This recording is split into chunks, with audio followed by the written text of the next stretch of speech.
Hi guys, welcome to the channel concept clarity. आज का video हमारा है लाइफ प्रोसेसेस का पार्ट 3। पार्ट 1 2 ऑलरेडी बन चुके हैं, नहीं देखे हैं तो पहले वो देख लीजिए, तभी आपको ये वीडियो ठीक से समझ में आएगा। चलिए लेट्स बिगिन। आज हम पढ़ेंगे डाइजेशन के बारे में कि ह्यूमंस में डाइजेशन कैसे होता है। चलिए स्टार्ट करते हैं। देखिए, सबसे पहली चीज़ जो आपको ध्यान रखने की है कि हम लोगों में, ह्यूमंस में, एक होती है लंबी सी एक ट्यूब जा रही है जो आपके माउथ से स्टार्ट होती है और इसकी एंडिंग होती है एनस से। ठीक है, जहां से आप अपना वेस्ट प्रोडक्ट निकालते हो बॉडी का।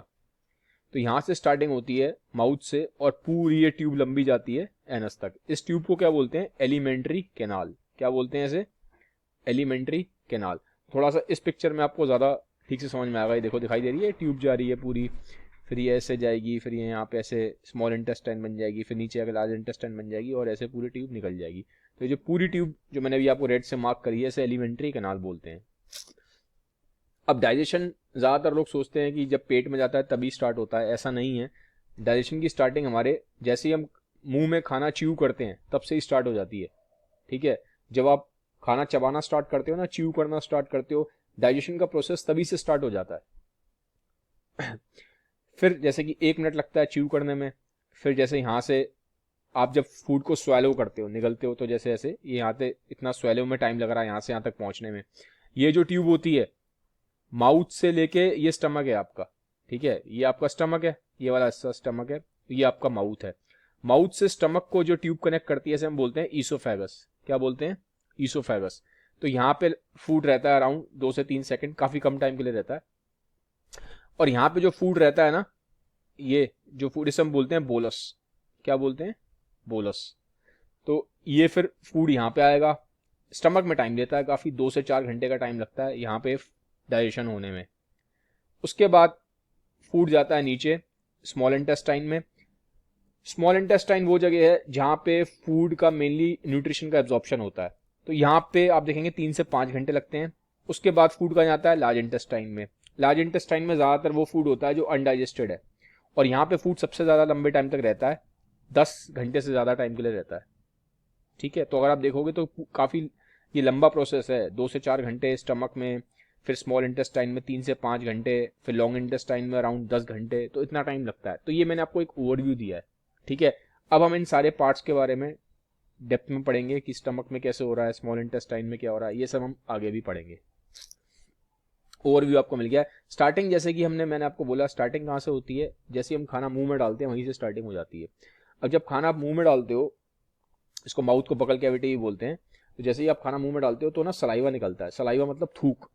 ठीक है, तो थूक आपका खाने में मिक्स हो जाता है, और उस थूक में बहुत सारे एंजाइम्स भी प्रेजेंट होते हैं। ठीक है, बहुत सारी ऐसी चीजें प्रेजेंट होती हैं जो फूड को डाइजेस्ट करने में हेल्प करता है।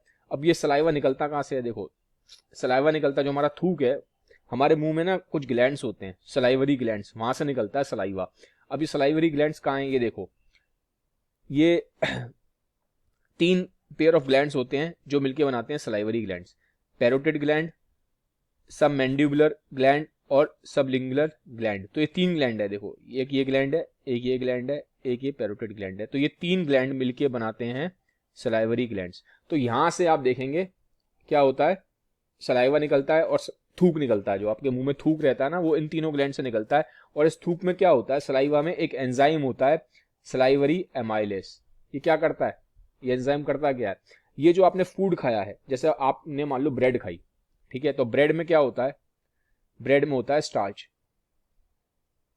ठीक है, ब्रेड में क्या होता है? स्टार्च। देखो, जो आप खाना खाते हो, आप 3 चीजें खाते हो खाने में। एक आप खाते हो कार्बोहाइड्रेट्स। ठीक, कार्बोहाइड्रेट्स की शॉर्ट फॉर्म होती है कार्ब्स, तो मैंने कार्ब्स लिख दिया है। एक आप खाते हो फैट्स, और एक आप खाते हो प्रोटीन। ठीक है, तो ये 3 मेन न्यूट्रिएंट्स होते हैं जो आप खाने में खाते हो। ठीक है, तो स्टार्च क्या है? कार्ब्स का एक फॉर्म है, एक तरह का कार्बोहाइड्रेट ही है।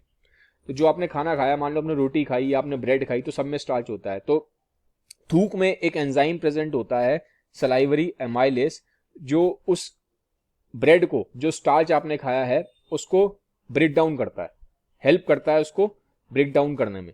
ठीक है, ब्रेक डाउन क्यों करते हैं? देखो, नॉर्मली आपने खाना खाया, आपने रोटी खाई, चावल खाई, तो ये सब क्या है? ये सब कॉम्प्लेक्स मॉलिक्यूल है। क्या है ये? कॉम्प्लेक्स मॉलिक्यूल है।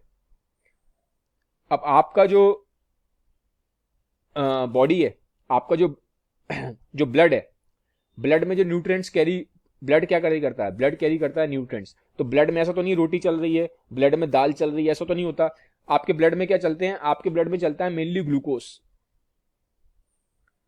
ठीक है। आपके ब्लड में चलता है अमाइनो एसिड्स, ठीक है। आपके ब्लड में चलते हैं ट्राइग्लिसराइड, ठीक है। ये क्या है, ग्लूकोज कार्ब्स है, अमाइनो एसिड प्रोटीन है, और ट्राइग्लिसराइड क्या है, फैट्स है। तो मैंने क्या बोला था, हम लोग क्या खाते हैं, हम लोग कार्ब्स खाते हैं, फैट्स खाते हैं और प्रोटीन खाते हैं। प्रोटीन मतलब आप दाल खा रहे हो, कार्ब्स मतलब आप रोटी खा रहे हो, फैट मतलब आपने रोटी पे घी लगाया है। लेकिन आपके ब्लड में तो रोटी, घी और दाल तो तैरेंगे नहीं। आपके ब्लड में रोटी, घी और दाल तो नहीं होता ना। आपके ब्लड में क्या होता है, आप मुंह से तो रोटी, घी और दाल खाते हो, ये क्या है, ये सब है कॉम्प्लेक्स मॉलिक्यूल। तो अब डाइजेशन के पूरे प्रोसेस में क्या होगा, ये जो रोटी, घी और दाल है, ये ब्रेक डाउन हो जाएंगे। रोटी किस में ब्रेक डाउन हो जाएगी, ग्लूकोज में। दाल किस में ब्रेक डाउन हो जाएगी, दाल प्रोटीन है, प्रोटीन ब्रेक डाउन होता है अमीनो एसिड्स में। और घी क्या है, घी फैट है, तो फैट किस में ब्रेक डाउन होता है, ट्राइग्लिसराइड्स में। ये सब क्या है, ये सब सिंपल मॉलिक्यूल है। ये सब क्या है, ये सिंपल मॉलिक्यूल है। तो डाइजेशन का क्या काम है, कॉम्प्लेक्स मॉलिक्यूल्स को, रोटी, घी, दाल, ये जो आपने खाया है, ये सब कॉम्प्लेक्स मॉलिक्यूल्स हैं, इनको सिंपल मॉलिक्यूल्स में कन्वर्ट करना, ताकि आपकी बॉडी जो ब्लड है उसको ठीक से यूटिलाइज कर सके, आपकी बॉडी इसको एब्जॉर्ब कर सके। क्योंकि बॉडी आपकी रोटी, घी, दाल एब्जॉर्ब नहीं करती। बॉडी क्या करती है, डाइजेशन का पूरा प्रोसेस होता है, बहुत सारे इसमें ऑर्गन्स इन्वॉल्व है, जैसा कि हम पढ़ रहे हैं, स्टमक है, इंटेस्टाइन है। इन सब का काम है कि जितना भी आपका कॉम्प्लेक्स मॉलिक्यूल है, जो आपने खाना खाया है, उसको तोड़ देना, उसको बिल्कुल सिंपल मॉलिक्यूल में तोड़ देना, ताकि जो आपका ब्लड है उस उन चीजों को एब्जॉर्ब कर सके। सिंपल मॉलिक्यूल को एब्जॉर्ब करता है ब्लड। ब्लड किसको एब्जॉर्ब करता है, ग्लूकोज को और अमीनो एसिड्स को, ट्राइग्लिसराइड को। तो जो आपने खाना खाया है, इसको छोटे छोटे छोटे छोटे ऐसे स्मॉल मॉलिक्यूल्स में ब्रेक करना, ताकि आपका जो बॉडी ब्लड है उसको एब्जॉर्ब कर सके, और फिर ब्लड के थ्रू पूरी बॉडी उसको यूज कर सके। समझ में आ गया। तो स्टार्टिंग इसकी यहीं से हो जाती है, माउथ से हो जाती है, सलाइवा निकलता है। सलाइवा में क्या होता है, आपका सलाइवरी अमाइलेस है, जो क्या कर रहा है, स्टार्च को, यानी कि एक कार्बोहाइड्रेट को, जो कॉम्प्लेक्स मॉलिक्यूल है, उसको थोड़ा सा ब्रेक डाउन कर रहा है, ठीक है। स्टार्च क्या है, स्टार्च बहुत सारे, देखो स्टार्च किससे बनता है, स्टार्च मिलके बनता है, जैसे स्टार्च है, ठीक है। तो स्टार्च बहुत सारे कॉम्प्लेक्स शुगर मॉलिक्यूल से मिलके बनेगा, ठीक है। मेनली ग्लूकोज होता है, ठीक है। जो शुगर यहाँ लिखी है ग्लूकोज है, तो बहुत सारे ग्लूकोज से मिलके बनेगा, मैं जी लिख रहा हूँ, ठीक है। तो ये सारे ऐसे बहुत सारे कॉम्प्लेक्स, ये पूरा स्टार्च का जो मॉलिक्यूल है, उसमें बहुत सारे ग्लूकोज मॉलिक्यूल्स होंगे। तो अब ये क्या करेगा, स्लाइवरी अमाइलेस, जो थूक में आपके जो एंजाइम है, ये इसको ब्रेक डाउन कर देगा, ऐसे तोड़ देगा इन बॉन्ड्स को, ठीक है। तो क्या हुआ, थोड़ा धीमे धीमे ग्लूकोज अलग हो जाएंगे। तो ये क्या हुआ, इसने स्टार्च को, जो कि एक कॉम्प्लेक्स स्ट्रक्चर था, उसको एक सिंपल स्ट्रक्चर में ब्रेक कर दिया, ताकि बॉडी उसको ठीक से डाइजेस्ट कर सके। समझ में आ गया, क्योंकि पूरा प्रोसेस डाइजेशन का यही है, कॉम्प्लेक्स मॉलिक्यूल्स को स्मॉल सिंपल मॉलिक्यूल्स में कन्वर्ट करना, ठीक है, सिंपल मॉलिक्यूल्स में कन्वर्ट करना।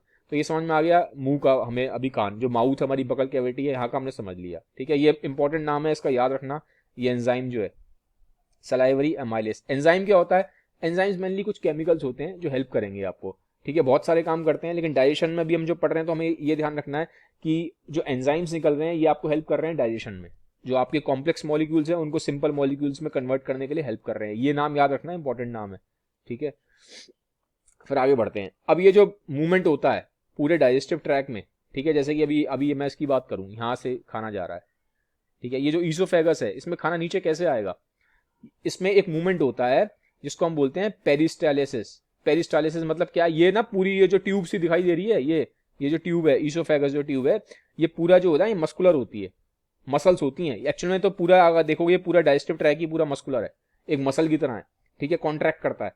तो ये देखो पेरिस्टालिसिस मूव्स क्या है, जैसे ऐसे ये कॉन्ट्रैक्ट हुआ, फिर ये वाला एरिया रिलैक्स हो रहा है, ये इसको ऐसे दबा देगा, कॉन्ट्रैक्ट कर देगा, ठीक है। तो ये क्या, ये फूड है, ये क्या है आपका फूड है, इसको बोलस बोलते हैं, बोलस फूड है, ठीक है। आपने जो खाना खाया ना, वो ये रहा, आपने रोटी खाई है, दाल खाई है, ये रही, ठीक है। ये बोलस बन जाता है एक, ठीक है। तो अब ये क्या करेगा, ऐसे कॉन्ट्रैक्ट होगा इधर, फिर ये फूड आगे की तरफ आ जाएगा, ठीक है। फिर ये जैसे इधर आ गया फूड, फिर ये कॉन्ट्रैक्ट होगा, फिर ये आगे आ जाएगा। तो ऐसे चलता है। ये देखो, ये इमेज दिखाई दे रही है आपको, ये देखो, ये GIF है, एक इमेज है, ये देखो ऐसे फूड चलता है। ये पूरी ईसोफेगस है आपकी, ये फूड पाइप, ठीक है, फूड पाइप भी बोलते हैं। तो ये पूरी फूड पाइप में खाना ऊपर से आपने मुंह से खाया, नीचे तक कैसे आ रहा है, तो ये आपको यहाँ समझ में आएगा, ठीक है। बोलस है और ये ऐसे नीचे आता है। तो ये इंपॉर्टेंट है पेरिस्टालिसिस, ये मस्कुलर मूवमेंट है, ताकि खाना आपका आगे मूव कर सके पूरे डाइजेस्टिव ट्रैक में, फिर आ जाता है खाना कहाँ से, भैया आपने मुंह से खाना खा लिया, अब खाना कहाँ आ जाएगा, स्टमक में आ जाएगा। अब स्टमक में बहुत सारे क्या होते हैं, कुछ केमिकल्स रिलीज होते हैं जिससे कि खाना और डाइजेस्ट हो सके। ये क्या थी, ईसोफेगस। ईसोफेगस से कहाँ आ गया खाना, स्टमक में आ गया आपके, ठीक है। अब यहाँ पे जब ये खाना ईसोफेगस से स्टमक में आता है तो यहाँ पे ना एक मसल वॉल होती है, ढक्कन टाइप का समझ लो, ठीक है, एक मस्कुलर वॉल है, ठीक है, एक ढक्कन टाइप का, जैसे हम बोलते हैं स्पिंक्टर, क्या बोलते हैं, स्पिंक्टर। तो ये ढक्कन टाइप का ना खुल जाता है तो फिर खाना पूरा अंदर आ जाता है। अब कई लोगों को देखोगे आप, प्रॉब्लम होती है, जो कहते हैं हमें एसिडिटी हो रही है, हमें एसिडिटी हो रही है, हमें खाना ऊपर की तरफ आ रहा है, बोलते हैं लोग कि मुझे खाना ऊपर की तरफ आ रहा है, ठीक है। उस केस में क्या होता है, ये जो मसल है ना, ये लगी है स्पिंक्टर, ये खराब हो जाती है, उसमें कुछ प्रॉब्लम हो जाती है, तो ये खाना लोगों का ना ऊपर की तरफ आ जाता है। नॉर्मली क्या होगा, नॉर्मल केस में खाना नीचे की तरफ आता है और ये जो ढक्कन टाइप का लगा है ये बंद हो जाएगा। लेकिन कुछ लोगों के केस में क्या है, ये ढक्कन खुला रह जाता है और ये खाना फिर ऊपर आना स्टार्ट हो जाता है, जिसको हम बोलते हैं एसिडिटी हो रही है। लोग कहते हैं मुझे एसिडिटी हो रही है, मुझे हार्ट बर्न हो रहा है, इसको जनरली अगर मेडिकल लैंग्वेज में इसको हार्ट बर्न बोला जाता है, ठीक है। तो ये जो एसिड है ये पूरा ऊपर की तरफ आना स्टार्ट हो जाता है उन लोगों में जिनके में ढक्कन ठीक से बंद नहीं हो रहा है, जो मस्कुलर वॉल है ना स्पिंक्टर की, ये ठीक से बंद नहीं हो रही। बट नॉर्मल केसेस में ऐसा नहीं होता, ये आपका बंद हो जाता है, तो फूड पूरा यहीं का यहीं रहता है। अब यहाँ पे डाइजेशन स्टार्ट हो जाएगा। अब डाइजेशन स्टार्ट होगा तो क्या होगा, स्टमक में मैंने बोला ना कुछ केमिकल्स रिलीज होते हैं। सबसे पहले तो रिलीज होता है हाइड्रोक्लोरिक एसिड। हाइड्रोक्लोरिक एसिड क्या करता है, इस पूरे स्टमक को एसिडिक बना देता है, ठीक है, ये इसको पूरा एसिडिक बना देता है। और ये इसलिए ऐसा बनाता है ताकि कुछ एंजाइम्स होते हैं, जैसे प्रोटीन डाइजेस्टिंग एंजाइम होता है पेप्सिन, ठीक है, जैसे मैं अभी यहाँ लिखूंगा इसको पेप्सिन, ठीक है। देखो पहले तो स्टमक ने प्रोड्यूस किया HCl। HCl ने क्या करा, इस पूरे यहाँ का एनवायरनमेंट एसिडिक बना दिया, ठीक है। हाइड्रोक्लोरिक एसिड है, नाम से समझ में आ रहा है, तो ये पूरा यहाँ का एनवायरनमेंट क्या हो जाएगा, एसिडिक हो जाएगा। अब फिर यहाँ पे एक एंजाइम और रिलीज होता है पेप्सिन। पेप्सिन क्या करता है, ये प्रोटीन को डाइजेस्ट करता है। क्या करता है, ये जो भी आपने प्रोटीन खाया हुआ है प्रोटीन को डाइजेस्ट कर देगा, ठीक है। प्रोटीन, ये पेप्सिन एंजाइम तभी काम कर पाता है जब ये पूरा एरिया ढंग से एसिडिक हो जाए।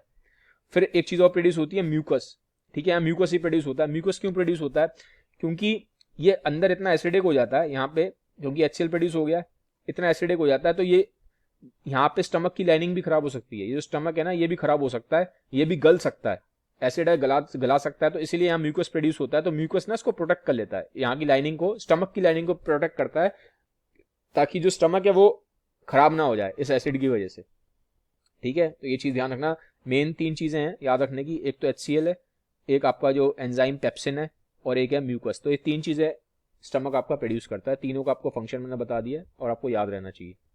ये देखो जो स्टमक होता है, मैंने क्या बताया था आपको, एसिडिक होता है। नॉर्मली 4 से 5 होता है इसका pH। हम कैसे नापते हैं कोई चीज एसिडिक है कि कोई चीज बेसिक है। बेसिक अगर आपको थोड़ा केमिस्ट्री के बारे में मालूम है तो 7 तो होता है न्यूट्रल, पानी का होता है 7, ठीक है।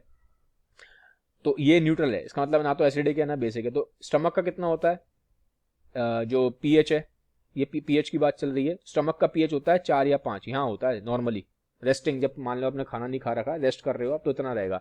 लेकिन अगर मान लो आपने कोई बहुत हाई प्रोटीन मील खा ली, हाई प्रोटीन मील मतलब जैसे आपने नॉनवेज खा लिया, या आपने दाल खा ली, या आपने पनीर वगैरह खा लिया, ठीक है, तो इन सब चीज़ों में प्रोटीन ज़्यादा होता है, तो क्या होगा, ये और ज़्यादा एसिडिक हो जाएगा। तो ये 4-5 की जगह 1 या 2 हो जाता है। तो मैं समझाने की कोशिश कर रहा हूँ, 1 या 2 काफ़ी एसिडिक होता है, काफ़ी एसिडिक होता है, बहुत ज़्यादा एसिडिक होता है। तो इतना ज़्यादा pH चला जाता है स्टमक का। तो स्टमक मोस्टली आपको दिखाई देगा एसिडिक होता है।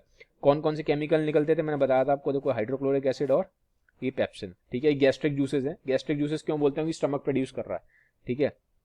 तो यहाँ पे इस तरह से निकलते हैं। ये देखो ये फूड पे एक्ट कर रहे हैं, तो मैंने इमेज दिखाई है ताकि आपको समझ में आ सके। और अब हम बात करते हैं खाना, अब स्टमक से नीचे जाएगा। स्टमक से नीचे कहाँ जाएगा, फिर खाना चला जाता है इंटेस्टाइन में। भाई देखो ना, अगर आप ये देखोगे, दोबारा हम देख लेते हैं इसे। स्टमक से आपने, स्टमक का काम हो गया, अब खाना कहाँ आएगा, अब खाना नीचे आता है कहाँ पे, स्मॉल इंटेस्टाइन में। स्टमक के बाद खाना कहाँ आएगा, स्मॉल इंटेस्टाइन में। अब स्मॉल इंटेस्टाइन की अगर मैं बात करूं तो आप देखेंगे जो हर्बीवोर्स होते हैं, जो प्लांट खाते हैं, जो प्लांट ईटिंग जो एनिमल्स हैं, ठीक है, जैसे कि ये डियर है मान लो, तो इनकी स्मॉल इंटेस्टाइन बहुत बड़ी होती है। ये देखो कितनी बड़ी स्मॉल इंटेस्टाइन है, ये स्मॉल इंटेस्टाइन है। तो हर्बीवोर्स की स्मॉल इंटेस्टाइन बड़ी होती है। लेकिन जो मीट ईटर्स हैं, ठीक है, जैसे कि आप दिखाई दे रहा है लोमड़ी है या मान लो शेर है, तो मीट क्या होता है, कंपैरेटिवली इजी होता है डाइजेस्ट करने के लिए। तो इनकी जो इंटेस्टाइन होती है स्मॉल होती है, ये देखो स्मॉल है, इसके कंपैरिजन में देखो ये कितनी लंबी इंटेस्टाइन है इसकी, ये डियर की, ये तो प्लांट खाता है, और ये क्या खाता है, ये जानवर खाता है, मीट खाता है, ठीक है, मीट ईटिंग है, कार्निवोर है। जो मीट ईटर्स होते हैं आप देखोगे उनकी इंटेस्टाइन काफी स्मॉल होती है। ह्यूमंस क्या है, ह्यूमंस बीच में आते हैं, ह्यूमंस प्लांट भी खा लेते हैं, मीट भी खा लेते हैं। तो अगर आप ह्यूमंस की इंटेस्टाइन देखोगे तो इन दोनों के कुछ मिला जुला के एक मिक्सचर होगा, इन दोनों के बीच की होगी, ठीक है। तो ये चीज मैंने आपको समझा दी, इंपॉर्टेंट है, थोड़ा सा आपको पता होना चाहिए। अब बात करते हैं स्मॉल इंटेस्टाइन। अब स्मॉल इंटेस्टाइन, स्टमक से खाना कहाँ आता है, स्मॉल इंटेस्टाइन। स्मॉल इंटेस्टाइन के 3 पार्ट होते हैं, डियोडेनम, जिजियम और इलियम, ठीक है। सबसे पहला वाला पार्ट कौन सा है, ये डियोडेनम है। खाना स्टमक से निकल के कहाँ आता है, पहले आता है डियोडेनम में, ठीक है। फिर कहाँ जाता है, ये बीच वाले पार्ट में जिजियम में, फिर एंड में कहाँ आता है, इलियम में आता है। तो ये 3 पार्ट होते हैं स्मॉल इंटेस्टाइन के, एक तो आपको नाम पता होना चाहिए, ठीक है। स्मॉल इंटेस्टाइन का क्या काम है, स्मॉल इंटेस्टाइन वो जगह है जहां पे असली डाइजेशन हो रहा है, रियल जो डाइजेशन हो रहा है, जो रियल न्यूट्रिएंट का एब्जॉर्प्शन हो रहा है, रियल जो न्यूट्रिएंट का एब्जॉर्प्शन हो रहा है वो कहां होता है, स्मॉल इंटेस्टाइन में, ठीक है। सबसे इंपॉर्टेंट अगर आप पूछोगे ना पूरे डाइजेस्टिव सिस्टम में, वैसे तो सारे इंपॉर्टेंट है जितने भी ऑर्गन्स हैं, बट स्मॉल इंटेस्टाइन वो मेन जगह है जहां पे कंप्लीट डाइजेशन होता है, जहां सच में न्यूट्रिएंट एब्जॉर्प्शन होता है, ठीक है। तो ये वो जगह है जहां पे कंप्लीट डाइजेशन हो रहा है प्रोटीन, कार्बोहाइड्रेट और फैट्स का, ठीक है। अब ये अपने आप में अकेला काम नहीं करता, स्मॉल इंटेस्टाइन को 2 ऑर्गन्स और हैं जो हेल्प करते हैं। कौन से ऑर्गन्स हैं जो हेल्प करते हैं डाइजेशन में, एक तो लिवर करता है और एक पैनक्रियास करता है, ठीक है। अब क्या हो रहा है, देखो यहां से जो खाना आ रहा है कैसा है, एसिडिक है, ऊपर से आ रहा है ना स्टमक से, स्टमक अपने आप में एसिडिक है, तो खाना क्या है यहां से एसिडिक आ रहा है। लेकिन अब जब स्मॉल इंटेस्टाइन में आ गया ना तो इसको थोड़ा एल्कलाइन होना पड़ेगा, तभी पैनक्रियास और लिवर यहाँ पे फूड डाइजेस्ट कर पाएंगे। मैंने क्या बोला, लिवर और पैनक्रियास हेल्प करेंगे स्मॉल इंटेस्टाइन की, ठीक है। स्मॉल इंटेस्टाइन अकेले काम नहीं करता, स्मॉल इंटेस्टाइन की लिवर और पैनक्रियास हेल्प करते हैं फूड को डाइजेस्ट करने में, लेकिन ये तभी हेल्प कर पाएंगे जब जो फूड है वो कैसा हो जाएगा, एल्कलाइन हो जाएगा। लेकिन अभी तक फूड कैसा है जो स्टमक से आ रहा है वो एसिडिक है, तो इसको पहले हम एल्कलाइन भी बनाते हैं, ठीक है। अब देखो अब ये कैसे हेल्प कर रहा है लिवर और पैनक्रियास, ये देखेंगे। जैसे यहां से आया खाना आपका, ठीक है, ऊपर से पहले स्टमक में आता है, इसको बोलते हैं बोलस। स्टमक ने पूरी काम कर दिया, डाइजेशन कर दिया। अब जब स्टमक से खाना बाहर निकलता है तो उसको बोलते हैं काइम, ठीक है। नाम अलग अलग हो जाते हैं, जब अंदर आता है स्टमक में तो बोलस है, जब स्टमक से बाहर निकलता है तो होता है काइम। अब ये यहाँ आ गया, ठीक है। जब ये यहाँ आएगा, ये क्या है आपका, डियोडेनम है, ये स्मॉल इंटेस्टाइन है, डियोडेनम, ये पर्पल सा दिखाई दे रहा है आपको। अब यहाँ पे लिवर का क्या काम है, मैंने बोला लिवर और पैनक्रियास दोनों हेल्प करते हैं स्मॉल इंटेस्टाइन की। लिवर प्रोड्यूस करता है बाइल, क्या करता है, बाइल। लिवर बनाता है बाइल, और ये बाइल स्टोर होता है गॉल ब्लैडर में। गॉल ब्लैडर का क्या काम है, बाइल को स्टोर करना, ठीक है। लिवर बाइल बना देगा, गॉल ब्लैडर बाइल को स्टोर करता है। अब ये बाइल करता क्या है, ये बाइल क्या करता है, जो आपने खाना खाया है, जो आपने खाने में फैट खाया है, खाने में फैट तो खाते ही हो ना, ठीक है। अब ये फैट के जो मॉलिक्यूल्स होते हैं ना, ये इनको ब्रेक डाउन कर देता है। ये क्या करता है, मान लो आपके फैट के मॉलिक्यूल्स इतने बड़े बड़े हैं, तो बाइल क्या करेगा, बाइल आएगा और इन फैट के मॉलिक्यूल्स को छोटा छोटा ब्रेक डाउन कर देगा, तोड़ देगा इनको, ठीक है, ताकि ये ठीक से फिर डाइजेस्ट हो पाए। तो बाइल का क्या काम होता है, फैट्स पे एक्ट करता है, ठीक है, और इनको ब्रेक डाउन कर देता है ताकि ये ढंग से डाइजेस्ट हो पाए, ठीक है। देखो bile salt break down into small globules increasing the efficiency of enzyme action. अब इन पे जब ये छोटे छोटे हो गए, ये फैट्स जो थे बड़े बड़े थे, इनको तोड़ दिया बाइल ने, छोटा छोटा कर दिया। अब यहाँ पे क्या होगा, जो एंजाइम्स यानी कि जो केमिकल्स हैं वो इस पे एक्ट करेंगे और इसको ठीक से डाइजेस्ट कर पाएंगे। तो ये काम हो गया मेनली। आपसे पूछेंगे लिवर का क्या काम है, लिवर बाइल प्रोड्यूस करता है। बाइल क्या करता है, बाइल जो फैट के जो कॉम्प्लेक्स मॉलिक्यूल्स हैं उनको ब्रेक डाउन करता है, छोटा छोटा बना देता है, ताकि इस पे जो एंजाइम्स हैं वो एक्ट कर पाए, ठीक है। अदरवाइज एंजाइम्स डायरेक्टली इतने बड़े फैट मॉलिक्यूल्स पे एक्ट नहीं कर पाएंगे, समझ गए। गॉल ब्लैडर का क्या काम है, बाइल को स्टोर करने का काम है। कई लोगों में गॉल ब्लैडर खराब हो जाता है, गॉल ब्लैडर में स्टोन आ जाता है, ठीक है, तो उनका गॉल ब्लैडर रिमूव कर देते हैं। तो जिनका गॉल ब्लैडर रिमूव हो जाता है तो फिर उनको डॉक्टर बोलता है कि आप जो फैटी वाली चीजें हैं वो कम खाओ। क्यों कम खाओ, क्योंकि बाइल में प्रॉब्लम आ रही है, बाइल स्टोर नहीं हो रहा। तो फिर बाइल स्टोर नहीं होगा तो क्या होगा, फैट को डाइजेस्ट करने में प्रॉब्लम आ सकती है, ठीक है। अब ये तो हो गया लिवर का काम। अब आएगा पेनक्रियास, ये पेनक्रियास आ गए। ये पेनक्रियास भी अपना फिर यहाँ पे जूस छोड़ेंगे। पेनक्रियास अपने एंजाइम छोड़ते हैं, ठीक है। मेनली कौन से एंजाइम छोड़ते हैं, एंजाइम्स क्या होते हैं, केमिकल्स होते हैं, ट्रिप्सिन और लाइपेज। ट्रिप्सिन क्या काम करेगा, जो प्रोटीन है उसको डाइजेस्ट कर देगा, ठीक है। लाइपेज क्या करेगा, जो बाइल ने जिन फैट पे छोटा छोटा कर दिया है उन फैट को फिर और फर्दर ब्रेक डाउन कर देगा। ठीक है, लाइपेस, ये बात ध्यान रखना, जनरली जहां पे लाइपेस वर्ड आता है ना, लाइपेस का मतलब डाइजेशन से यहाँ पे फैट से ही होता है, तो कहीं पे भी लाइपेस वर्ड दिखाई दे समझ लेना फैट को डाइजेस्ट करने में काम आ रहा है। ठीक है, और ये जितने भी वर्ड हैं पेप्सिन, ट्रिप्सिन, ये सब प्रोटीन से लिंक होते हैं, तो ये पेप्सिन, सिनविन जहाँ वर्ड याद एंड में आता है ना जिनके, उनका लिंक प्रोटीन से ही होता है। ठीक है, समझाने के लिए, याद रखने के लिए बता रहा हूँ। तो पेनक्रियास क्या बनाते हैं, मेनली ट्रिप्सिन और लाइपेस, ये क्या है, कुछ केमिकल्स हैं जो जाके फूड को डाइजेस्ट करने में हेल्प करते हैं। ट्रिप्सिन किस में हेल्प करेगा, प्रोटीन को डाइजेस्ट करने में, लाइपेस किसको करेगा, फैट्स को ब्रेक डाउन करने में। ठीक है, तो ये हो गया पेनक्रियास और लिवर का काम। अब ये जो स्मॉल इंटेस्टाइन है ये खुद में अपने आप में भी कुछ जूस प्रोड्यूस करती है। ठीक है, इंटेस्टाइनल जूस प्रोड्यूस करती है। ये इंटेस्टाइनल जूस क्या करेगा, ये फर्दर फिर और ज्यादा ब्रेक डाउन कर देगा। ठीक है, जो आपके कार्बोहाइड्रेट्स हैं उनको ग्लूकोज में कन्वर्ट कर देगा, जो आपका प्रोटीन है उसको अमाइनो एसिड में कन्वर्ट कर देगा, जो आपके फैट्स हैं और फर्दर ब्रेक डाउन कर देगा उनको उसमें ग्लिसरॉल और ट्राइग्लिसराइड्स में। तो इतना आपको जानने की जरूरत नहीं है, बस ये फिर क्या है, बस ये याद रखो जो इंटेस्टाइनल जूस है ये फर्दर उसको और ज्यादा ब्रेक डाउन कर देगा खाने को। ठीक है, और ज्यादा तोड़ देगा। मैंने बोला ना काम क्या है पूरे डाइजेशन का, कॉम्प्लेक्स मॉलिक्यूल्स को एकदम सिंपल मॉलिक्यूल्स में कन्वर्ट करना ताकि फूड एब्जॉर्ब हो पाए। समझ में आ गई कहानी।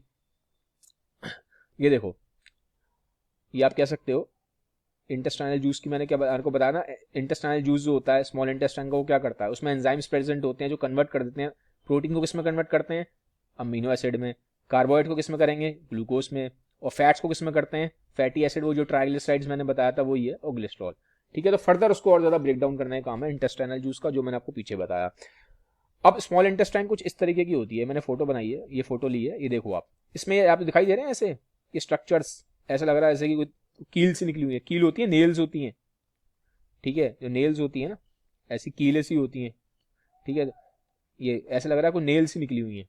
तो ये नेल्स, कीलें हमें क्यों दिखाई दे रही हैं, ये एक्चुअल में क्या है, ये देखो, ये आपने यहाँ पे इसको हमने स्मॉल इंटेस्टाइन को ऐसे खोल दिया, तो ऐसे ये स्ट्रक्चर है, ये जो मुझे ये दिखाई दिया है मैंने आपको, इसको हम बोलते हैं विलाय। ठीक है, अब विलाय में इसमें जो ये जो स्ट्रक्चर है ना, ये जो दिखाई दे रहे हैं, ये इन्हें विलाय बोलते हैं। इसमें काफी सारी वो भी होती है, ब्लड सप्लाई भी होती है। ये हेल्प करता है फूड को ठीक से एब्जॉर्ब करने में, जो आपने खाना खाया है ना उसको खींच लेता है, एब्जॉर्ब करता है, और ज्यादा उसको एब्जॉर्ब करने में हेल्प करता है। ठीक है, तो ये काम होता है विलाय का। विलाय इंपॉर्टेंट चीज है, इस पर क्वेश्चन आते हैं, ध्यान रखना। ठीक है, ये कुछ ऐसे दिखाई देता है, ये है विलाय। ठीक है, ये विलाय का, ये देखो ऐसे होते हैं, ये हेल्प करते हैं न्यूट्रिएंट के एब्जॉर्प्शन में, क्योंकि क्या काम है स्मॉल इंटेस्टाइन का, स्मॉल इंटेस्टाइन का मेन काम है सारा जो न्यूट्रिएंट्स है उसको एब्जॉर्ब करने का। मैंने बोला था ना न्यूट्रिएंट का मेन एब्जॉर्प्शन कहाँ होता है, यही होता है स्मॉल इंटेस्टाइन में, तो यही पूरा विलाय है। अब आते हैं फिर स्मॉल इंटेस्टाइन का सारा काम हो गया, फिर खाना कहाँ चला जाएगा, लार्ज इंटेस्टाइन में। ठीक है, ये ऐसा होता है लार्ज इंटेस्टाइन। ठीक है, इस तरीके से दिखाई देगा। अच्छा, एक बात ध्यान रखना, स्मॉल इंटेस्टाइन नाम भले ही स्मॉल है लेकिन सबसे जो लंबा है ना वो स्मॉल इंटेस्टाइन ही है। डाइजेस्टिव सिस्टम में सबसे लंबा आपका स्मॉल इंटेस्टाइन ही होता है, लार्ज इंटेस्टाइन से ज्यादा लंबा होता है स्मॉल इंटेस्टाइन, तो नाम से वो मत करना। स्मॉल इंटेस्टाइन ज्यादा लंबा होता है, स्मॉल इंटेस्टाइन की लेंथ इतनी होती है 10 फीट के आसपास। ठीक है, नॉर्मल आदमी की हाइट कितनी होती है, एक अच्छी हाइट हम कितनी मानते हैं, कि हम बोलते हैं कि 6 फीट का है इंसान, तो उसको अच्छी हाइट मानते हैं। तो आप सोचो स्मॉल इंटेस्टाइन 10 फीट की होती है, आपके पेट में 10 फीट है स्मॉल इंटेस्टाइन की लेंथ, तो स्मॉल इंटेस्टाइन लेंथ वाइज अगर हम बात करेंगे तो लार्ज इंटेस्टाइन से ज्यादा लंबी होती है। तो ये थोड़ा ऐसी फैक्ट बताया मैंने आपको। तो ये लार्ज इंटेस्टाइन है। अभी लार्ज इंटेस्टाइन में वापस आ जाते हैं। ये लार्ज इंटेस्टाइन ऐसे दिखाई देती है। अगर मैं इसको ब्रेक डाउन करूं तो ये, इसमें 3 पार्ट होते हैं। एक कैशियम है, यहाँ अपेंडिक्स भी होता है, कई लोगों को अपेंडिक्स में प्रॉब्लम हो जाती है तो उनका बहुत दर्द होता है पेट में, तो अपेंडिक्स का ऑपरेशन करके ये अपेंडिक्स हटाना पड़ता है। ठीक है, तो पहले अब देख लेते हैं, ये एक पार्ट है इसका केकियम, फिर होता है इसका कोलन। अब कोलन को भी फर्दर इन्होंने 3 पार्ट में डिवाइड कर रखा है, इतना आपको याद रखने की जरूरत नहीं है, बस आप ये ध्यान रखो, एक केशियम है, एक कोलियम है, और फिर एक होता है रेक्टम। ठीक है, तो 3 पार्ट होते हैं लार्ज इंटेस्टाइन के, केशियम, कोलियम और रेक्टम। सबसे बड़ा मेनली कोलन होता है, कोलन को भी इन्होंने 3 पार्ट में डिवाइड कर रखा है, इतना हमें याद रखने की जरूरत नहीं है, 4 पार्ट में डिवाइड कर रखा है इनफैक्ट। ठीक है, तो आपको बस ये याद रखना है कि लार्ज इंटेस्टाइन के मोटा मोटा 3 पार्ट होते हैं। ठीक है, अब यहाँ पे क्या काम हो रहा है लार्ज इंटेस्टाइन का, जितना भी अनअब्जॉर्ब फूड है, मैंने बोला था ना कि मैक्सिमम यहाँ पे फूड 10 से ज्यादा घंटे के लिए रहता है, 10+ आवर्स के लिए यहीं पे फूड रहता है। तो जितना भी अनडाइजेस्टेड फूड है स्मॉल इंटेस्टाइन से निकल गया, जो भी फूड अनडाइजेस्टेड रह गया, जो आप स्टूल में पास करते हो, जो पॉटी करते हो ना, तो जितना भी अनडाइजेस्टेड फूड है वो सारा का सारा अनडाइजेस्टेड फूड यहीं रहता है। ठीक है, फिर यहाँ से फिर आपका यहाँ से एनस से पास हो जाता है। समझ में आ गई, तो ये कहानी है। अब हम बात करते हैं एक टॉपिक है आपके बुक में, डेंटल कैरीज करके। डेंटल कैरीज का मतलब क्या होता है? दांतों का सड़ना, ठीक है, मैं सिंपल उसमें बोलूँ टूथ डिके, दांत खराब होना, दांतों का खराब होना, ठीक है, तो उसको बोलते हैं डेंटल कैरीज। तो अब थोड़ा सिंपल है, बता देता हूँ। नॉर्मली क्या होता है, जैसे मान लीजिए आपने बहुत सारा उल्टा सीधा खाना खा लिया, उल्टा सीधा खाने से आप चॉकलेट खा रहे हो, आप पिज्ज़ा बहुत ज़्यादा खा रहे हो, मीठी चीज़ें ज़्यादा खा रहे हो, स्पेशली जो मीठी चीज़ें होती हैं, तो आप बाहर का जंक फूड खा रहे हो, मीठा खा रहे हो, चॉकलेट्स खा रहे हो, तो क्या होगा, जितनी भी शुगर्स वाली चीज़ें होती हैं, ठीक है, मैदा वाली चीज़ें होती हैं, ठीक है, वाइट ब्रेड जैसे कि, इन पे बैक्टीरिया एक्ट करता है। जैसे ही आपने वो खाया, आपके दांत में लगेगा वो, ठीक है, जैसे आपके दांत में आपने खाना खा लिया तो कुछ ना कुछ तो चॉकलेट दांत में लगी रह जाएगी, तो दांत में जैसी चॉकलेट लगी हुई है, बैक्टीरिया एक्ट करेगा, और बैक्टीरिया जब उस चॉकलेट पे एक्ट करेगा तो वो एसिड प्रोड्यूस करेगा, और ये जो एसिड होता है ना, ये आपके दांतों को धीमे धीमे खराब करता रहेगा। वो दांतों को इतना खराब कर देगा कि सारे दांत आपके धीमे धीमे खराब हो जाने लग जाते हैं, दांतों में इन्फेक्शन हो जाता है, धीमे धीमे आपके दांत सारे चले जाएंगे, ठीक है।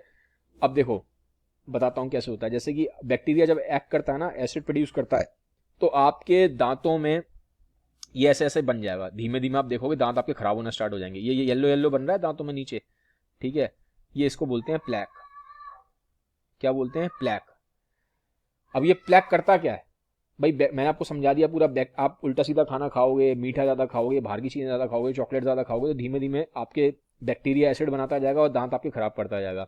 तो होते कैसे खराब? तो पहले तो बनता है ये प्लैक, ये प्लैक बनना स्टार्ट हो जाएगा, ये दिख रहा है आपको, प्लैक बनेगा, येलो येलो पूरा बन रहा है, ये सारा वो बैक्टीरिया वाला ही पूरा गेम है जो भी समझाया मैंने। अब ये प्लैक क्या करता है? ये तीन चीज़ें करता है। एक तो प्लैक ही कर रहा है अपने आप में, देखो आप कितना खराब लग रहा है देखने में, फिर इसमें दांत साफ करवाने पड़ते हैं, ठीक है। तो अब दूसरा क्या करता है, ये कैविटी करता है। कैविटी मतलब दांतों में गड्ढा हो जाएगा। ये देखो कैविटी क्या होती है, ये है कैविटी, देख रहे हो? जैसे आपने मैंने बोला ना, शुगर खाई, फिर यहाँ पे एसिड बन जाता है, बैक्टीरिया एक्ट करता है, फिर कैविटी, ये देखो गड्ढा हो गया, ये कैविटी है। तो लंबे टाइम तक अगर आप ऐसा खाते रहोगे ना, तो ऐसे हो जाएंगे दांत आपके, बिल्कुल, ठीक है, तो ऐसे कैविटी है। फिर तीसरी चीज़ क्या हो जाती है प्लैक से? जिंजेवाइटिस। जिंजेवाइटिस क्या होता है? ये देखो ऐसे हो जाएगा, आपके धीमे धीमे दांत हैं, ये ऐसे हो जाएंगे, ये ब्लीड करना स्टार्ट कर देंगे। क्या हो रहा है? ब्लीडिंग हो रही है, क्योंकि बैक्टीरिया यहाँ पे जमना स्टार्ट हो गया, तो धीमे धीमे ये पूरा आपका ये सारा ब्लीडिंग होना स्टार्ट हो जाएगी। इसे क्या बोलते हैं? जिंजीवाइटिस। ये नाम याद रखने की जरूरत नहीं है, सिर्फ समझाने के लिए, आपको इन्फॉर्मेशन के लिए बता रहा हूँ। तो इससे अब क्या कहानी समझ में आई?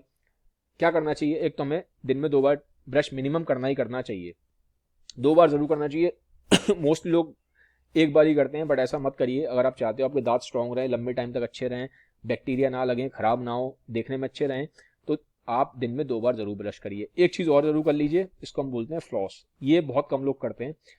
फ्लॉसिंग क्या होती है, देख रहे हो आप, ये जो है ये फ्लॉस है, ठीक है। ये क्या है? ऐसे इस तरह से एक धागा टाइप का होता है, ये आप बीच में लगाते हो दांतों के और इसको साफ कर लेते हो, ठीक है। नॉर्मली लोग क्या करते हैं, मैंने देखा है, वो टूथपिक होता है ना, टूथपिक से दांत साफ करते रहते हैं, उससे नहीं करना चाहिए, ठीक है। इसके लिए आप ये यूज करो, ये प्रॉपर मिलता है, आप किसी भी केमिस्ट पे जाओगे तो फ्लॉस करके आपको मिल जाएगा।